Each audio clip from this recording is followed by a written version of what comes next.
Hello student, welcome to mega mind academy. बच्चों, आज जो हम आपके सामने टॉपिक लाए हैं वो आपका ट्रिग्नोमेट्री ही बेस्ड है। एक्चुअली ये जो टॉपिक है सम एप्लीकेशंस ऑफ ट्रिग्नोमेट्री है, जिसको अदर शब्दों में हम लोग हाइट एंड डिस्टेंस भी बोलते हैं। ये भी आपका बहुत ही अच्छा टॉपिक है बच्चों।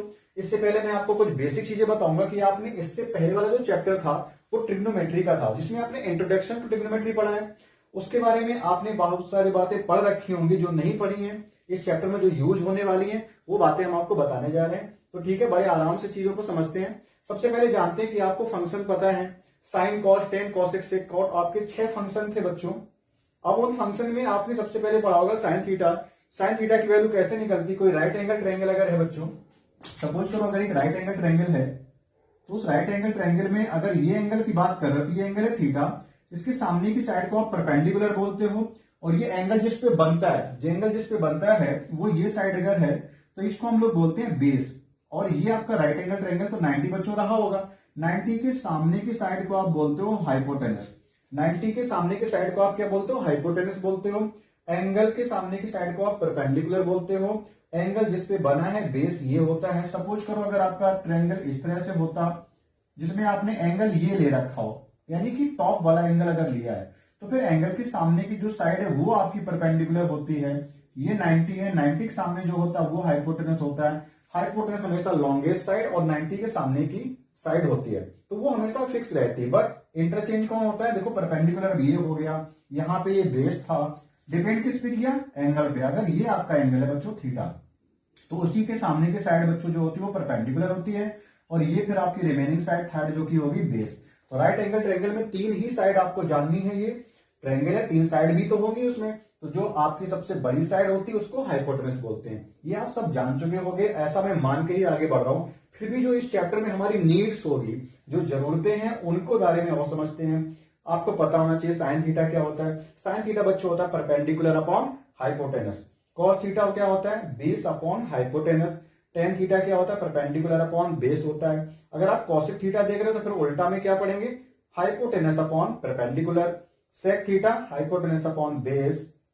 कॉट थीटा बच्चों क्या होता है, बेस अपॉन परपेंडिकुलर होता है। ये बात आपको पता होनी चाहिए, तभी आप इस चैप्टर में आप जानोगे। और इसके साथ साथ पिछले चैप्टर की जो और सारी बात है वो क्या है, वैल्यू अगर आपको कोई एंगल की दी जाती है उसके लिए किसी ट्रिग्नोमेट्री फंक्शन की वैल्यू कितनी आने वाली है। मींस अगर टेन थीटा की वैल्यू जाननी है, कब, जब थीटा की वैल्यू बच्चों कितनी हो 30 डिग्री को यूज करेंगे, और वहां से हम लोग सारी चीजें निकालेंगे। ठीक है, तो चलो बच्चों पे शुरू करते हैं आज का सेशन। आज का टॉपिक आपका क्या है, एप्लीकेशन ऑफ ट्रिग्नोमेट्री, जिसको हम हाइट एंड डिस्टेंस के नाम से भी जानते हैं। साथ ही साथ अगर आप चैनल पर नए हो तो आप क्या करें, सब्सक्राइब कर लें, अदर के साथ भी शेयर करें। ठीक है, हम आपके साथ ऐसे वीडियो लाते रहेंगे।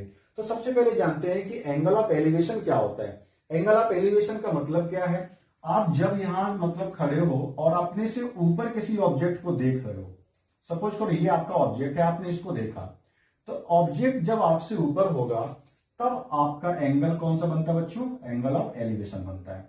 यानी कि ये जो एंगल है आपकी आंखों पर उस ऑब्जेक्ट का जो बच्चों एंगल बनेगा वो आपका एंगल कौन सा है, एंगल ऑफ एलिवेशन है। जब आप यहां पर खड़े हो,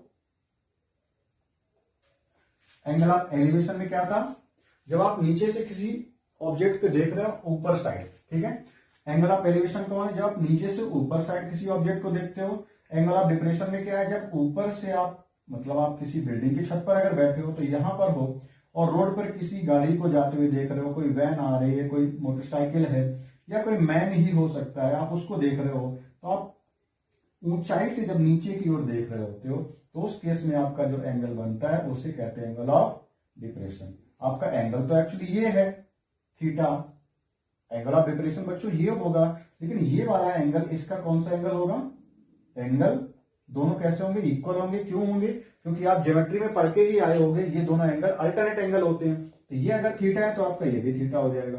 इस तरह से एंगल ऑफ डिप्रेशन और एंगल ऑफ एलिवेशन आपने जान लिए। ध्यान रखना, जब आपको एंगल ऑफ एलिवेशन बनाना है तो आपसे ऊपर होगा ऑब्जेक्ट, जब उसमें कहेगा एंगल ऑफ एलिवेशन बनेगा तो यानी ऑब्जेक्ट आपसे ऊपर हाइट पर है। डिप्रेशन में आप ऊपर है, ऑब्जेक्ट नीचे होगा। ठीक है, तो इसी पर बेस हमने एक छोटा सा क्वेश्चन बच्चों लिया, बहुत ही बेसिक प्रॉब्लम आपको समझाने की कोशिश की जा रही है। क्वेश्चन इस तरह से, एक tower stand vertically on the ground, ground है उस पर टावर है जो कि वर्टिकली स्टैंड है, वर्टिकली अगर नहीं भी लिखा होगा तब भी हमें इसको कैसे मान के चलना है, हमेशा 90 डिग्री एंगल पर ही हमें मान के चलना है। ये बच्चों जो हमने लाइन खींची ग्राउंड है आपका, है ना, और उस पर ये जो खड़ा हुआ ये क्या है, टावर है आपका। From a point on the ground which is 15 metre away from the foot, tower का ये टॉप पोर्शन होता है बच्चों, ये क्या होता है, फुट पोर्शन होता है, निचला हिस्सा होता है, ठीक है, बॉटम भी आप कह सकते हो। तो इसके फुट से 15 मीटर दूरी पर कोई पॉइंट है, 15 की दूरी पर सपोज करो ये हमने पॉइंट इधर लिया, 15 मीटर कहा था तो हमने ऐसे ले लिया, कोई पॉइंट हमारा इधर है। उसके बाद लिखा है foot of the tower, the angle of elevation of the top of the tower is found to be 60 degree.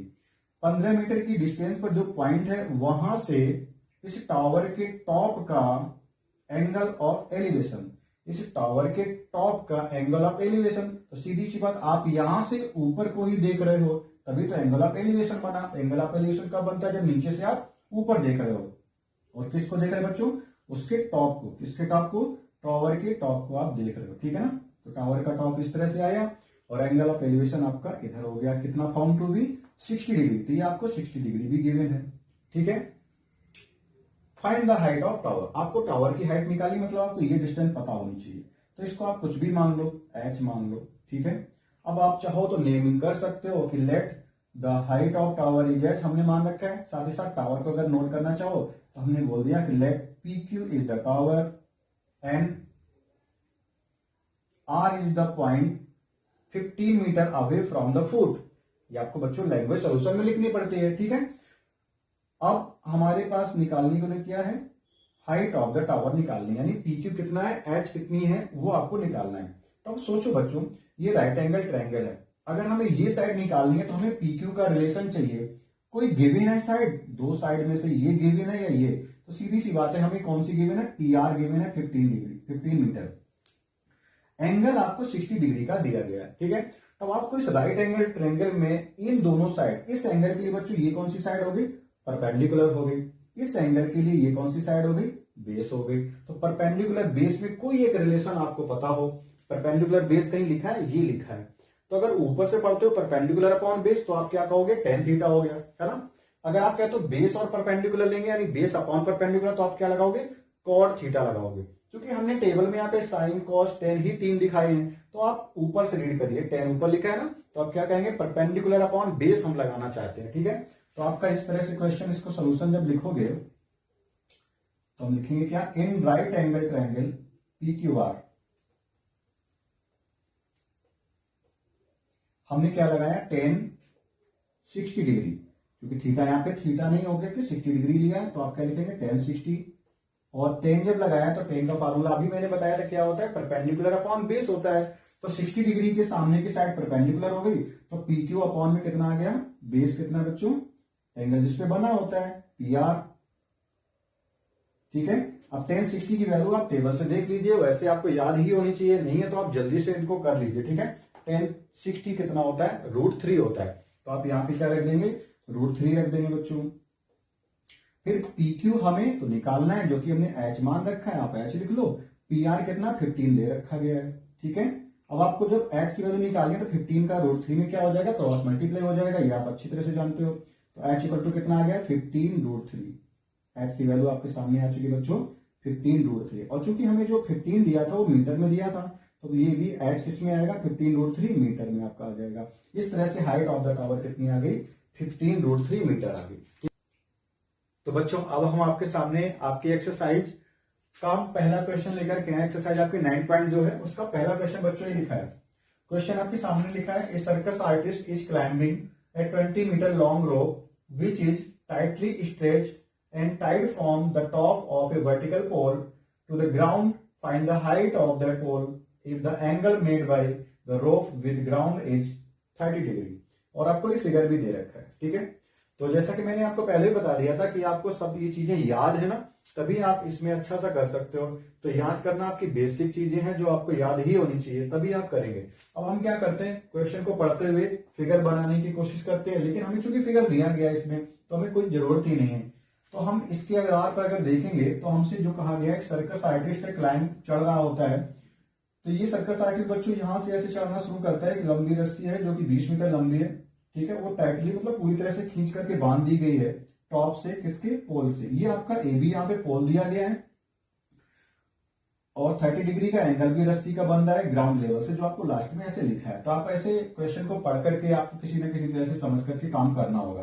तो मेन बच्चों इसमें जो खेल है लैंग्वेज का ही है। तो लैंग्वेज को अगर आप पढ़ना जानते हो, ग्रामर थोड़ी सी अगर अच्छी है तो क्वेश्चन बड़े आसान होते हैं, ठीक है।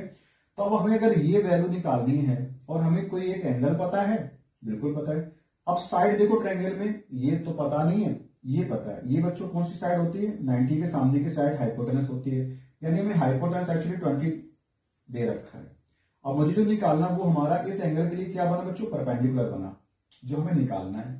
तो परपेंडिकुलर हाइपोटेनस में कोई रिलेशन होता है क्या, तो आप इस पर देखिएगा। परपेंडिकुलर अपॉन अगर हाइपोटेनस करते हैं तो बच्चों क्या बनता है, साइन थीटा बनता है। परपेंडिकुलर अपॉन हाइपोटेनस क्या बनता है, साइन थीटा बनता है। तो हम बस इसी को लगा करके अपनी वैल्यू निकालने जा रहे हैं। तो इसका सोल्यूशन हम इधर दिखा देते हैं बच्चों। हमने कहा इन ट्रायंगल एबीसी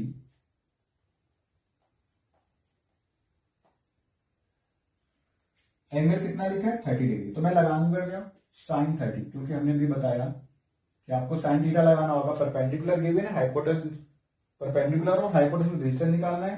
परपेंडिकुलर निकालना होगा, हाइपोटेनस गिवन है, ठीक है। तो इस रिलेशन के आधार पे साइन ही लग पाएगा। तो साइन 30 कितना हो गया बच्चों, इसके लिए परपेंडिकुलर कितना है, ए बी है, और हाइपोटेनस कितना है, ए सी है।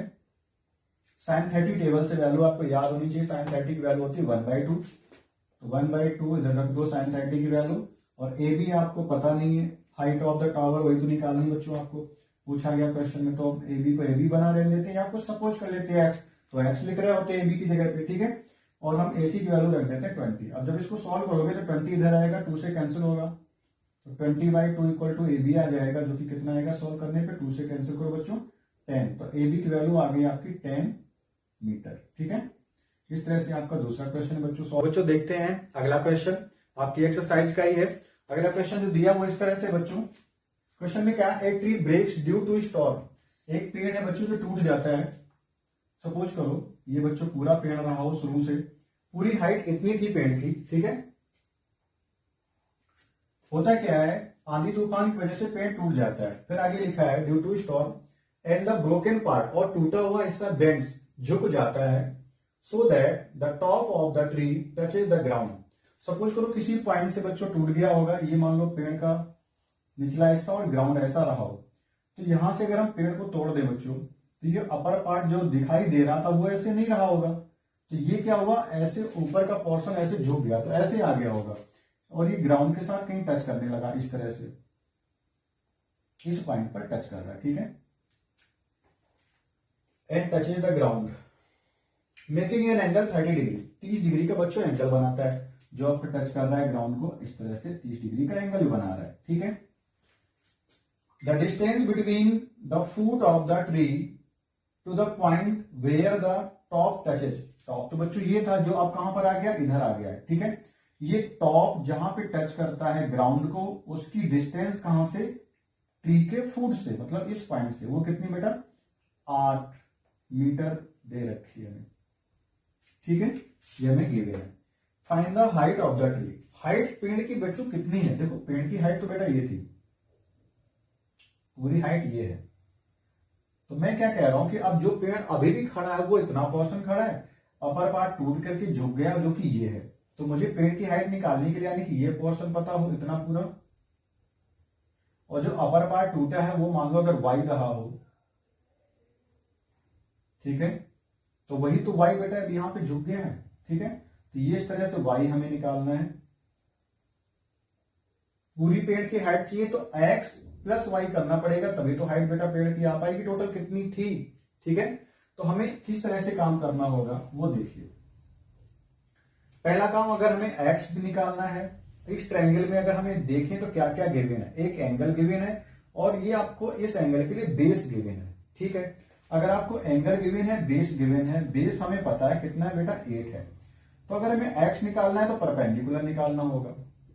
तो बेस और परपेंडिकुलर में रिलेशन आपको याद ही करना पड़ेगा। टेन थीटा होता है, सबसे ज्यादा यूज होता है बच्चों टेन, ठीक है, सबसे ज्यादा यूज होता है टेन आपकी ट्रिग्नोमेट्री में।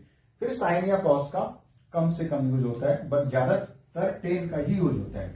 तो इसलिए मुझे क्या करना होगा, टेन थीटा लगाना होगा, क्योंकि परपेंडिकुलर अपॉन कितना होता है, बेस होता है। तो मैं वही कर रहा हूं। इस ट्रायंगल में आप नेम रखना चाहो तो बोल दो कि पी क्यू अगर हमारा पूरा प्लेन रहा हो जो कि पॉइंट आर से टूट जाता है, तो इसका जो आर क्यू यानी क्यू आर हिस्सा टूट करके जब ग्राउंड से टच होता है तो वो पॉइंट कहां पे टच होता है, उसका टॉप ए पर टच होता है। ये आप लैंग्वेज में लिख लेंगे, ठीक है। तो अब मैं लिख रहा हूं एन ट्रायंगल, सोल्यूशन कर रहा हूं direct, A P Q, A P R है, ठीक है, A P R right angle triangle है, जिससे मैं पहला रिलेशन लगाने जा रहा हूं पी अपॉन बी, यानी कि हमने कहा टेन थीटा लगेगा, और टेन थीटा कितना बच्चों 30 डिग्री गिवन है, तो टेन 30 आप लगाएंगे। टेन 30 कितना होता है, टेन थीटा होता है परपेंडिकुलर यानी पी आर, अपॉन में बेस कितना है एपी। आप वैल्यू रखोगे टेन 30 की, तो टेन 30 कितना होता है 1/√3। सामने जो टेबल बच्चों वहां से आप देख लो अभी के लिए, क्योंकि आज की क्लास में देखना जरूरी है, आपको आना चाहिए, वो बहुत ज्यादा इंपॉर्टेंट है, ठीक है। एग्जाम में आपको थोड़ा ना टेबल दी जाएगी तो आप याद जरूर कर लें। पी आर कितना गिवन है, पी आर हमें निकालना है, तो एक्स ही लिख दो अभी। एपी तो गिवन है 8, एक्स इक्वल टू कितना 8 इधर आ जाएगा तो 8/3 हो जाएगा। एक्स इक्वल टू हमने निकाल लिया 8/√3, ठीक है ना। ये हमारी वैल्यू आ चुकी है किसकी, एक्स की। अब हमें तो वाई भी चाहिए भाई, तो अभी तक हमने जो बेस अपॉन परपेंडिकुलर किया था, अब हमारा काम किस पर होना है, बेस हमें फिर से पता चला है, बेस तो 8 ही है पहले से। अब मैं वाई अगर निकालूंगा तो वाई एक्चुअली क्या है, इस ट्रायंगल में 90 डिग्री दिए हुआ, इसके सामने साइड यानी हाइपोटेनस होगी बेटा। तो हाइपोटेनस निकालना है, तो बेस और हाइपोटेनस में कोई रिलेशन होता है, तो आप कहें बेस अपॉन हाइपोटेनस होता है क्या, कॉस थीटा होता है। थीटा कितना 30 डिग्री ही गिवन है। तो अगेन इन ट्रायंगल, फिर से इस ट्रायंगल लगा दो, A R P, A P R या ए आर पी कुछ भी लिख दो, ठीक है, यहाँ पे ऑर्डर मैटर नहीं कर रहा है खास।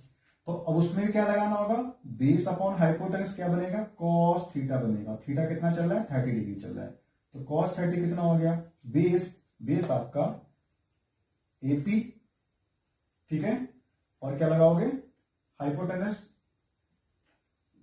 एक आर हो जाएगा, ठीक है। तो आप क्या लिखेंगे, एपी अपॉन में ए आर, एपी कितना है और cos 30 की वैल्यू कितनी होती है, आप इधर देख लो, cos 30 होता है, इधर तो देखो cos में 30 डिग्री √3/2 होती है, तो √3/2 आप इधर रख दीजिए। और AP कितना है, AP अगर हम देखें तो 8 आपका बेस है, AP जो कि है, और AR आपको निकालना है, AR तो आपका Y था, Y को क्रॉस मल्टीप्लाई करके जब सॉल्व करोगे तो क्या आ जाएगा, यहां से √3y इक्वल कितना 8 × 16, तो y कितना आ गया 16 अपॉन में √3 आ गया। इस तरह से x और y की वैल्यू तो हमें मिल चुकी है। अब हमें क्या करना, टोटल पेड़ की हाइट कितनी है वो निकालना है। सो हाइट कितनी आ जाएगी, height h equal to x plus y। आप इसको देखिए जरा इस लाइन को, यही तो हमारी पूरी पेड़ की हाइट है, x जो हमने मान रखी है, जो कैसे आएगी, x और y को आप ऐड कर देंगे तभी आपकी पेड़ की हाइट आ जाएगी, ठीक है। तो आप x y को ऐड करो, x कितना है 8/√3 बेटा, प्लस y कितना 16/√3 है, एलसीएम आपका सेम हो गया √3 है ना, तो 16 प्लस आप ऐड करोगे तो 24 हो जाएगा, तो 24/√3। आप क्या करो, इसको रेशनलाइज कर लेना, ठीक है। तो जब रेशनलाइज करेंगे तो √3 से आप ऊपर नीचे मल्टीप्लाई कर रहे होंगे, नीचे कितना हो गया, टोटल 3 हो गया, ठीक है, नीचे तो टोटल 3 हो गया, √3 × √3 कितना होता है 3 होता है, ऊपर क्या है 24√3 है, 3 से 24 कैंसिल करो तो कितना आएगा 8 आ जाएगा। तो इस तरह से आपकी हाइट h इक्वल टू कितनी आ गई 8, और क्या साथ में √3 आ गया। इस तरह से हमने पूरा क्वेश्चन बच्चों सॉल्व किया है। आई होप आपको ये क्वेश्चन भी बच्चों समझ में आ रहा होगा।